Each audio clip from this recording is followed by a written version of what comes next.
ایک قاعدہ مشہور ہے کہ الامر فوق الادب، کہ حکم ادب سے اوپر ہوتا ہے، لیکن یہ ایسا قاعدہ نہیں ہے جو ہر جگہ اپلائی ہوتا ہو۔ کبھی یہ بھی ہوتا ہے الادب فوق الامر، کہ ادب امر سے اوپر ہوتا ہے۔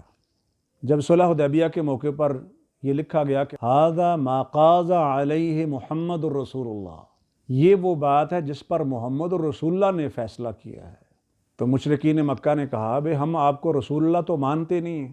مطلب یہ تھا کہ اگر ہم آپ کو رسول اللہ مان لیں تو ہمارا اختلاف کیا ہے؟ یہی تو ہمارا اختلاف ہے کہ ہم آپ کو رسول اللہ نہیں مانتے ہیں۔ آپ محمد بن عبداللہ لکھیں۔ نبی علیہ الصلوۃ والسلام فرماتے ہیں انا واللہ محمد بن عبداللہ، اللہ کی قسم میں محمد بن عبداللہ ہوں، وَأَنَا وَاللَّهِ رسول اللہ، اور اللہ کی قسم میں اللہ کا رسول بھی ہوں، ہو رسول اللہ۔ حضرت علی سے فرمایا کہ رسول اللہ کے الفاظ مٹا دو۔ حضرت علی رضی اللہ تعالیٰ عنہ عرض کرتے ہیں لا امحوہ ابدا، میں یہ کبھی بھی مٹانے والا نہیں۔ مطلب یہ تھا کہ رسول اللہ لکھا ہوا اور علی مٹا دے، مجھ سے نہیں مٹتا، میری یہ مجال نہیں ہے، میری یہ ہمت نہیں ہے کہ میں اس کو مٹا دوں، میرے بس میں نہیں ہے کہ میں اس کو مٹا دوں۔ نبی علیہ الصلوۃ والسلام نے فرمایا فَأَرِنِيهِ، آپ وہ تحریر مجھے دکھائیں۔ فَمَحَاهُ النَّبِيُّ صلی اللہ علیہ وسلم بِيَدِهِ، تو نبی صلی اللہ علیہ وسلم نے اپنے ہاتھ سے رسول اللہ کے الفاظ مٹا دیے۔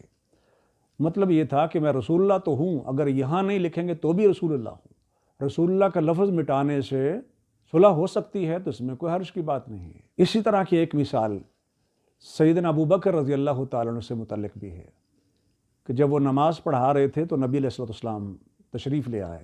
مرض الموت کا واقعہ ہے۔ جب انہیں پتہ چلا کہ نبی علیہ السلام تشریف لے آئے تو وہ پیچھے ہٹنے لگے، تو نبی علیہ الصلوۃ والسلام نے اشارہ فرمایا کہ آپ نماز پڑھاتے رہیں۔ تو خیر وہ پیچھے ہٹائے۔ بعد میں نبی علیہ الصلوۃ والسلام نے پوچھا کہ جب میں نے آپ سے کہا تھا کہ آپ نماز کو جاری رکھیں، نماز پڑھاتے رہیں، تو پھر آپ پیچھے کیوں ہٹائے ہیں؟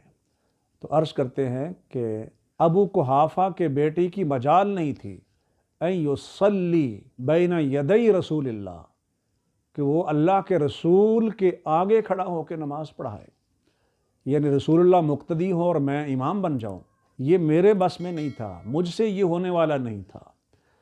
تو نبی علیہ الصلوۃ والسلام نے خاموشی اختیار فرمائی۔ جیسے حضرت علی رضی اللہ تعالیٰ عنہ کو بھی آپ نے کچھ نہیں کہا، اسی طرح آپ نے حضرت ابوبکر رضی اللہ تعالیٰ عنہ کو بھی کچھ نہیں کہا۔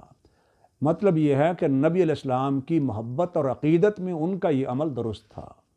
تو کبھی کبھی یوں بھی ہوتا ہے کہ الادب فوق الامر۔